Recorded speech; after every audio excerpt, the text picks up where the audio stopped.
பண்டைய இந்தியாவில் தர்மமும் அதர்மமும் மோதிய ஒரு மாபெரும் இதிகாசம் உருவானது. அதுவே மகாபாரதம். இது ஒரு அரச குடும்பத்தின் கதை மட்டுமல்ல, மனித வாழ்க்கையின் உண்மைக் கதை.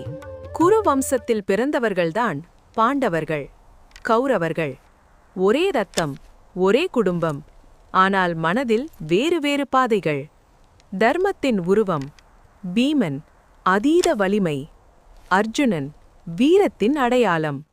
நகுலன், சகதேவன், ஞானமும் அழகும் சேர்ந்தவர்கள். இவர்கள்தான் பாண்டவர்கள்.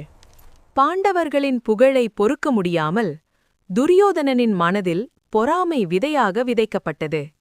அந்த விதைதான் பின்னால் அழிவாக மாறியது. சூதாட்டம் என்ற பெயரில் ஒரு பெரிய வஞ்சகம் நடந்தது. நியாயம் தோற்றது, சூழ்ச்சி வென்றது. பாண்டவர்கள் அரசாட்சியையும் மரியாதையையும் இழந்தார்கள்.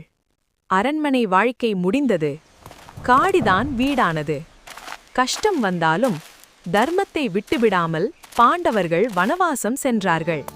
இந்த கஷ்ட நேரத்தில் பகவான் கிருஷ்ணர் பாண்டவர்களுக்கு துணையாக நின்றார். தர்மத்தின் பாதையில் நடந்தால் வெற்றி நிச்சயம் என்று அவர் வழிகாட்டினார். வஞ்சகம் எல்லை கடந்தது, அமைதி தோல்வியடைந்தது. இறுதியில் போர் தவிர்க்க முடியாததாகியது.